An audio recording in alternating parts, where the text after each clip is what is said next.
வணக்கம் நண்பர்களே. ஒரு 2-3 நாளாவே ஐஏஎஸ் ஆஸ்பிரண்ட்ஸ் நிறைய பேர்கிட்ட இருந்து கால்ஸ், இமெயில்ஸ், வாட்ஸ்அப் மெசேஜஸ்லாம் வந்துகிட்டு இருக்கு.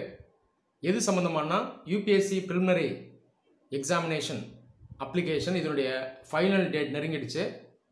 இதில் ஓபிசி சர்டிஃபிகேட் சம்மந்தமாக நிறைய டவுட்ஸ் ரைஸ் பண்ணியிருந்தாங்க. இப்போ வரைக்கும் எனக்கு மெசேஜஸ், கால்ஸ் வந்துகிட்டு இருக்கு. எல்லாருக்கும் என்னால் ஆன்சர் பண்ண முடியல. முடிஞ்ச வரைக்கும் நிறைய பேருக்கு இண்டிவிஜுவலாகவே நான் ஆன்சர் பண்ணிட்டேன். சரி, இதை கிளாரிஃபை பண்ணுறதுக்கு தான் நான் இப்போ இந்த வீடியோவை போடுறேன். இந்த வருஷம் அப்ளிகேஷன் ஃபார்மில் பார்த்தீங்கன்னா யூபிஎஸ்சி ஸ்பெசிஃபிக்காக ஒரு விஷயத்த சொல்லியிருந்தாங்க.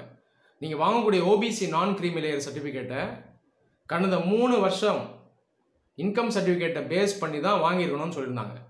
இது ஏன் சொல்லியிருக்காங்கன்ற அர்த்தத்தை ஒரு 2 வாரம் முன்னாடியே ஒரு வீடியோ மூலமாக நான் எக்ஸ்பிளைன் பண்ணியிருந்தேன். இது எவ்வளோ பேர் பார்த்தீங்கன்னு எனக்கு தெரியல. அது இல்லாமல் நிறைய பேர் என்ன சொன்னாங்கன்னா, ரிசர்வேஷன் நான் யூஸ் பண்ணணுமா வேணாமா, ஜென்ரலாக அப்ளை பண்ணுவா அப்படின்னும் ரைஸ் பண்ணியிருந்தாங்க. ரிசர்வேஷனை விட்டு தர்றது, ரிசர்வேஷனை வேண்டான்னு சொல்கிறது எவ்வளோ பெரிய முட்டாள்தனம், அதை செய்யாதீங்க அப்படின்றத பற்றியும் ஒரு 2 வாரம் முன்னாடி ஒரு வீடியோ போட்டிருந்தேன். அதையும் எவ்வளோ பேர் பார்த்தீங்கன்னு எனக்கு தெரியல.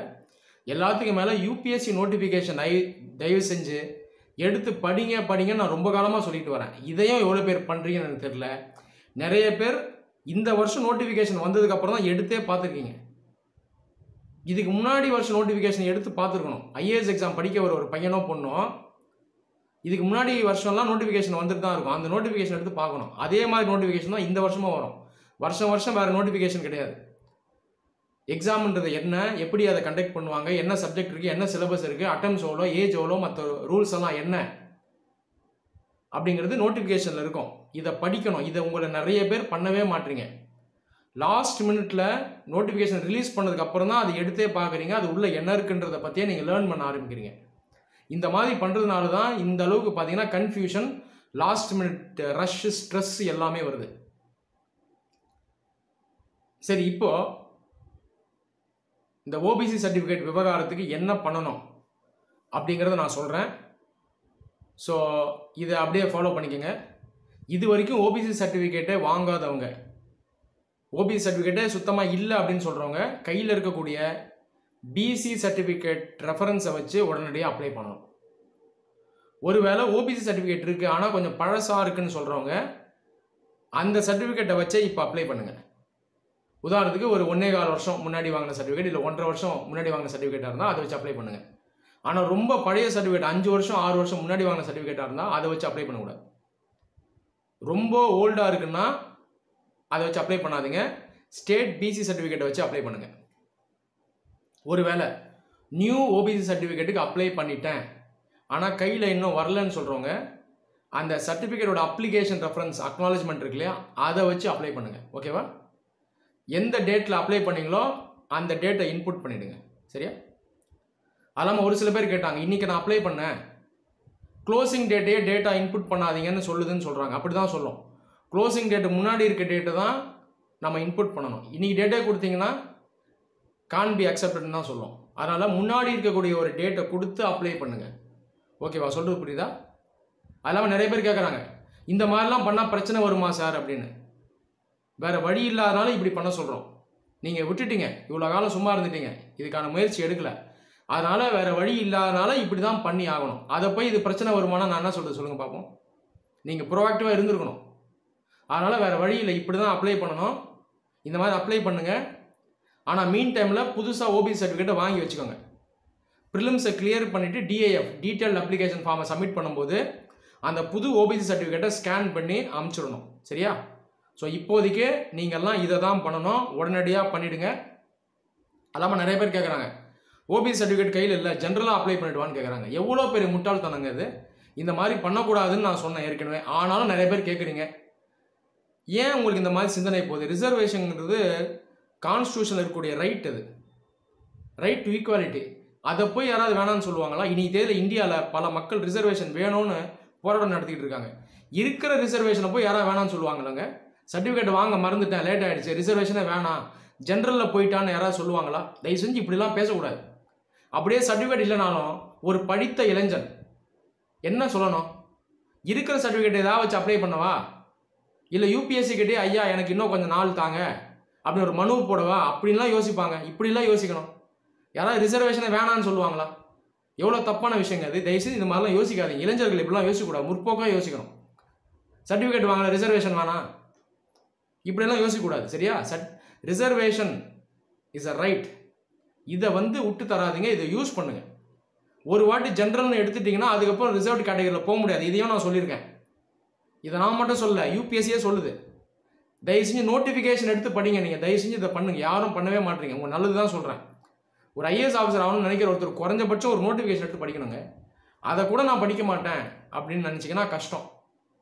இனி தேதியில் எவ்வளோ விஷயங்கள் வந்துருச்சு. ஒரு கிளிக் ஆஃப் த மவுஸில் ஒரு பட்டனை கிளிக் பண்ணால் உலகமே நம்ம கையில் இருக்குது. கவர்மெண்ட் வெப்சைட் போங்க, எல்லா டீட்டெயில்ஸும் இருக்குது. நீங்களே படிங்க, எந்த சந்தேகமும் இருக்காது. இன்றைக்கி நீங்கள் இதை பண்ணவே மாட்டீங்க. யாராவது ஒருத்தர் சொல்லிடணும், ஒப்பிச்சிடணும், யூடியூப்பில் பேசணும், ஃபார்வர்ட் மெசேஜ் அனுப்பிச்சிடணும், அதை நான் அப்படியே கேட்டுடணும்னு நினைக்கிறீங்க. இதனால தான் இந்த பிரச்சனை எல்லாம் வருது. தயவு செஞ்சு இந்த தப்பை பண்ணாதீங்க. உங்களுடைய நல்லது தான் சொல்கிறேன், பாசிட்டிவாக எடுத்துங்க. நாங்கள்லாம் அந்த காலத்தில் எக்ஸாம் அப்ளை பண்ணும்போது ஆன்லைன் ஃபெசிலிட்டியே இல்லை. போஸ்ட் ஆஃபீஸ் ஓடணும். பஸ்ஸில் ஏறி போஸ்ட் ஆஃபீஸில் போய் ஜிபிஓ போய் எம்ப்ளாய்மெண்ட் நியூஸை வாங்கி அதில் படிப்போம். நோட்டிஃபிகேஷன் இருக்கும். கண்ணில் உத்து பார்க்கறதுக்கு கஷ்டமாக இருக்கும். பிரிண்ட் அவ்வளோ மோசமாக இருக்கும். அதை உத்து பார்த்து படித்து 7 ரூபா கொடுத்து வாங்கி படித்து டீட்டெயில்ஸை கேதர் பண்ணுவோம்.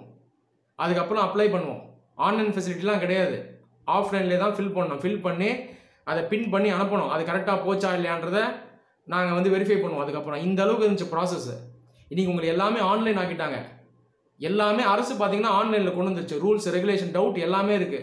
யூபிஎஸ்சி வெப்சைட் உள்ள எஃப்ஏக்யூக்கு பேஜ் இருக்குங்க. எவ்வளோ பேர் அதை போய் பார்க்குறீங்கன்னு தெரில. எனக்கு தெரிஞ்சு யாருமே பார்க்குறது இல்லை. இந்த மாதிரி ஒரு நிலை தான் இருக்குது. இதனால தான் இந்த பிரச்சனையெல்லாம் வர்றதுக்கு காரணம். நாங்கள் அப்போ படிக்கும்போது லைப்ரரியில் போய் படிப்போம். அங்கே நிறைய பேர் வருவாங்க, நம்ம மாதிரி ஸ்டூடெண்ட்ஸ் வருவாங்க, சீனியர்ஸ் வருவாங்க. நல்லது கெட்டதை டிஸ்கஸ் பண்ணுவோம். சப்ஜெக்ட் நாலேஜை தாண்டி ஜென்ரலான பேசிக்கான விஷயத்தை டிஸ்கஸ் பண்ணுவோம். இப்போ நாங்கள் பார்த்தீங்கன்னா ஓபிசி சர்டிஃபிகேட்லாம் ஒரு 6 மாதம் முன்னாடியே வாங்கி வச்சிட்டோம். எக்ஸாம் முன்னாடி நாங்கள் அப்ளை பண்ணும்போது. அப்போ இந்த மாதிரி பிரச்சனை எல்லாம் இல்லை. காரணம் என்னென்னா இதெல்லாம் பேசிக்கான விஷயம். இதை எங்களுக்குள்ளே நாங்கள் பேசுவோம் வாய் விட்டு. அப்போ அந்த குழப்பம் இருக்காது, இந்த மாதிரி பிரச்சனை ஆபத்து இருக்காது, லாஸ்ட் மினிட் ரஷ் இருக்காது, ஸ்ட்ரெஸ் இருக்காது, இதெல்லாம் இருக்காது. ஆனால் நீங்கள் இதெல்லாம் பண்ணுறதில்லை. இந்த மாதிரி பண்ணாதனால தான் இந்த மாதிரி பிரச்சனைகள் வருது, இந்த மாதிரி ஸ்ட்ரெஸ் வருது. சரி, இனிமேலாவது சொல்கிறத தயவு செஞ்சு கேளுங்க. உங்களை நம்புங்க, உங்களை ரெஸ்பெக்ட் பண்ணுங்கள். குறைஞ்சபட்சம் முயற்சி போடுங்க. ஒரு 2 மணி நேரம் 3 மணி நேரம் உங்களோட வாழ்க்கைக்கு நோட்டிஃபிகேஷன் எடுத்து படிங்கப்பா. நோட்டிஃபிகேஷனை அந்த வருஷம் எக்ஸாமுக்கான நோட்டிஃபிகேஷன் வந்ததுக்கப்புறம் எடுத்து படிக்கக்கூடாது. ஒரு வருஷம் எக்ஸாம் உட்காந்து படிக்கிறீங்களா, ஒரு வருஷம் முன்னாடியே போன வருஷம் முன்னாடி வருஷம் நோட்டிஃபிகேஷன் வந்திருக்கும். அதை எடுத்து ஆல்ரெடி நீங்கள் வச்சு அதை ஃபுல்லாக பார்த்துருக்கணும். நெட்டில் போனீங்கன்னா மேட்டர் ஆஃப் செகண்ட்ஸ் எடுத்துடலாம். குறைஞ்சபட்சம் உழைப்பு போடுங்க. உங்களுடைய நல்லதுக்காக தான் சொல்கிறேன். நீங்கள் நல்லா இருக்கணும்னு சொல்கிறேன். பாசிட்டிவாக எடுத்துங்க. இந்த அட்வைஸை சொல்கிறதுனால எனக்கு எந்த விதமான லாபமும் இல்லை. உங்களுக்கு தான் இது நன்மை. சரி, நான் நிறைய விஷயம் சொல்லிட்டேன்னு நினைக்கிறேன். அதனால் நான் சொன்னது போல் ஓபிசி சர்டிஃபிகேட் இல்லைன்னு சொல்கிறவங்க, இல்லை நியூ சர்டிஃபிகேட் இல்லைன்னு சொல்கிறவங்க, நான் சொன்னது போல் உடனடியாக அப்ளை பண்ணிவிடுங்க. நாளைக்கு வரைக்கும் வெயிட் பண்ணாதீங்க. நாளைக்கு சர்வர் டவுன் ஆகிடும், ஆபத்தான நிலையில் கொண்டு போய் விட்டுரும். நான் இன்னொரு முறை சொல்கிறேன், சர்டிஃபிகேட்டே சுத்தமாக இல்லைன்னு சொல்கிறவங்க BC certificate, state BC certificate வச்சு அப்ளை பண்ணணும். பழைய சர்டிஃபிகேட் இருக்குன்னு சொல்கிறவங்க அந்த ரெஃபரன்ஸை வச்சு அப்ளை பண்ணணும். புது சர்டிஃபிகேட்டுக்கு அப்ளை பண்ணிட்டேன் ஆனால் கையில் இன்னும் வரலன்னு சொல்கிறவங்க அந்த அப்ளிகேஷன் ரெஃபரன்ஸ் அல்லது அக்னாலஜ்மெண்ட் இதை வச்சு அப்ளை பண்ணணும். இன்றைக்கி டேட்டு கொடுக்குறீங்க, அப்ளை ஆக மாட்டுது, எரர் காட்டுதுன்னா கொஞ்சம் முன்னாடி டேட்டை வச்சு கொடுத்து இன்புட் பண்ணி அப்ளை பண்ணுங்கள். இந்த மீன் டைம் புது சர்டிஃபிகேட்டை வாங்கிடுங்க. மெயின்ஸ் டிஏஎஃப் அப்ளை பண்ணும்போது அந்த புது சர்டிஃபிகேட்டை ஸ்கேன் பண்ணி அப்லோட் பண்ணி அனுப்பிச்சிடுங்க. நன்றி.